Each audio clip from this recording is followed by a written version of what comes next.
So it looks like we're getting close to finished. Mostly just garbage left behind now. And we grab another bag and start clearing out some of this garbage. And you sort it out from anything with value or sentiment. Oh man. Found debit cards, credit cards, EBT cards. Got about 8 cards found in here with other people's names on it. So there's a high likelihood this particular client might have been pickpocketing or maybe even stealing from other homeless people in the vicinity. A lot of people who use DoorDash to make a living, they've quite a few of them made a lot of difficult choices and maybe have some hard times. So I mean, can't say I hate them for it. I do respect a hustle, but I don't like it at the expense of others. For me, hustlers are working hard and stacking Benjis, and trying to come out of their hard times rather than, robbing other poor people and stealing their EBT cards. And who knows, and it might not even be stolen. I could just be jumping to conclusions. Sometimes people trade their EBT cards for other goods and services. And, it's a kind of a destructive cycle, to be in that environment and have to make those kind of choices where you have to give up your food for a ride or maybe even to sleep for a night, and not be frozen.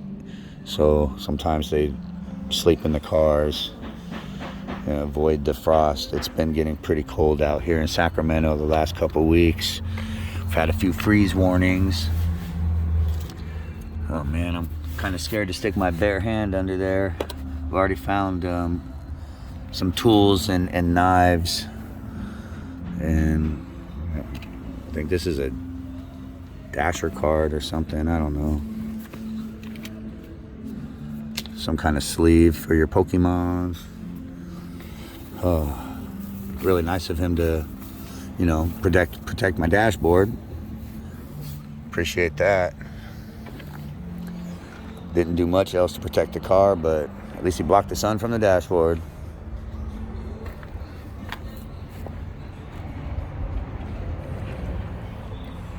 Still looking pretty good.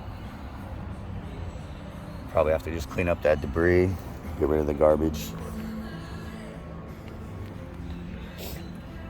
Man, I'm kind of amazed how much stuff he had in this car. And he's trying to tell me someone stole it from him and someone else did all this damage and mess. It's pretty unbelievable. Since we're the ones that repoed the car, I did it myself with my colleague Z.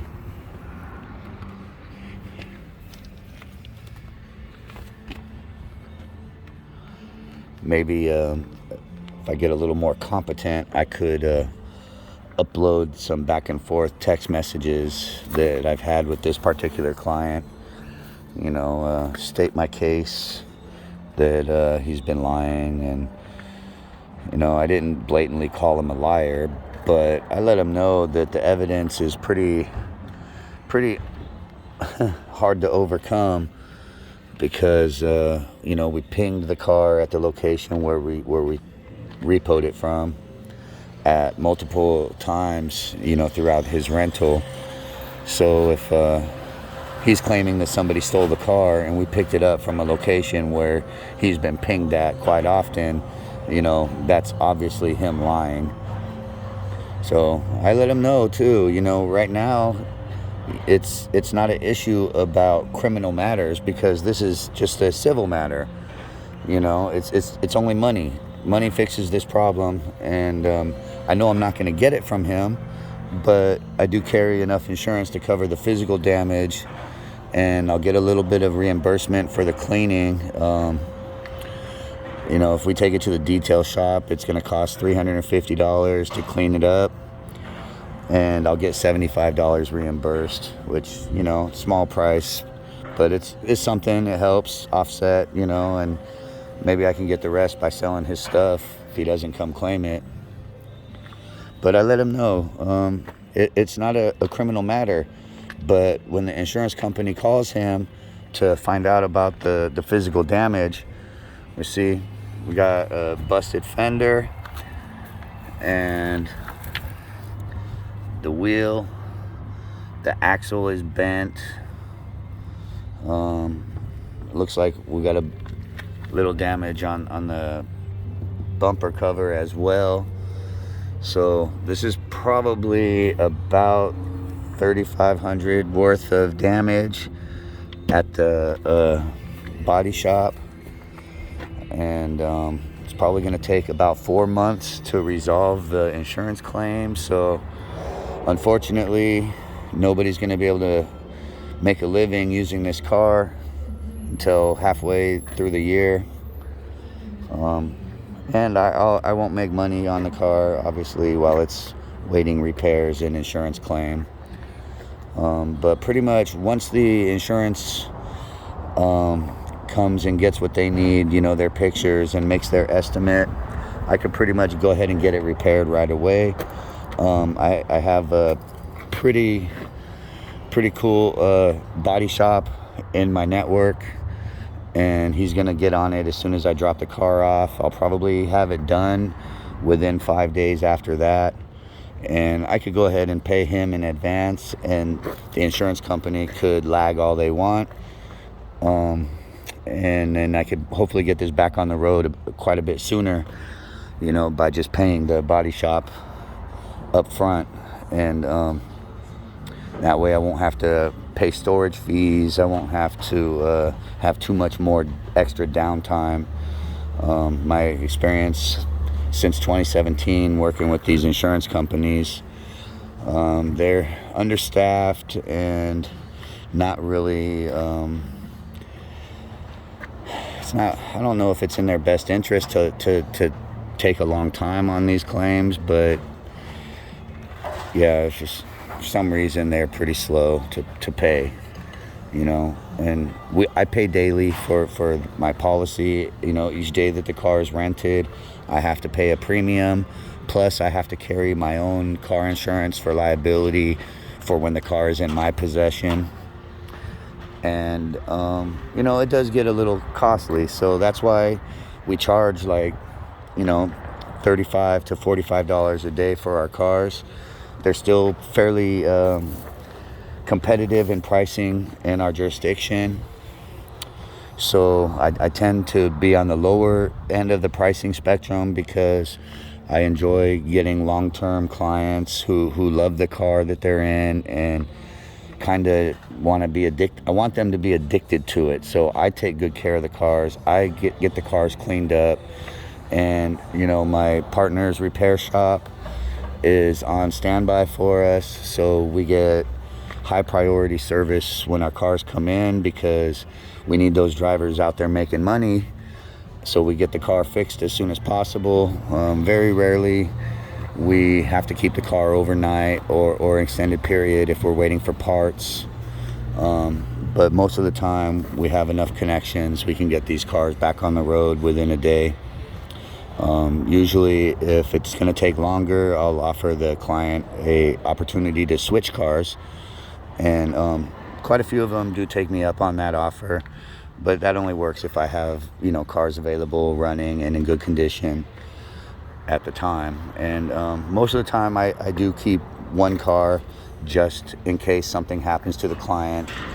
I'd rather not have them having downtime, because a lot of these Door Dashers and Uber and Lyft drivers are living at the edge of their budget, meaning they need to make money today in order to eat today.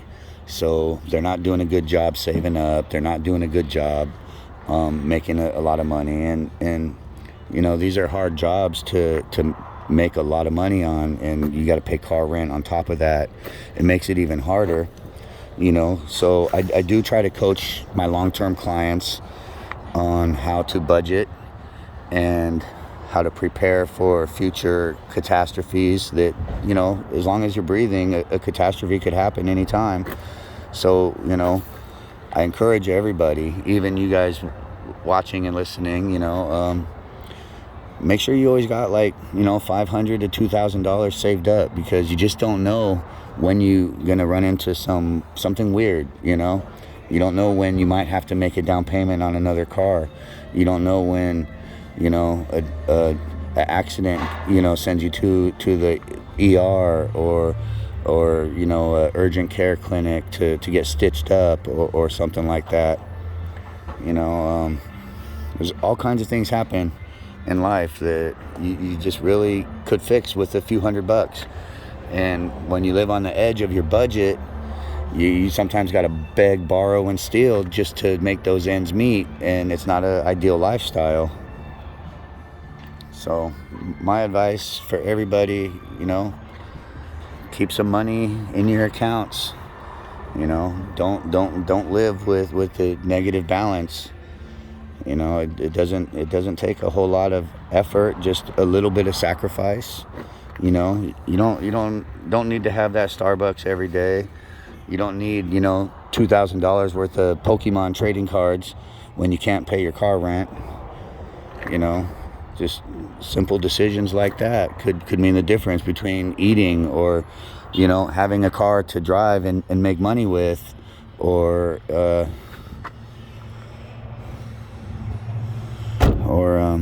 you know, just anything.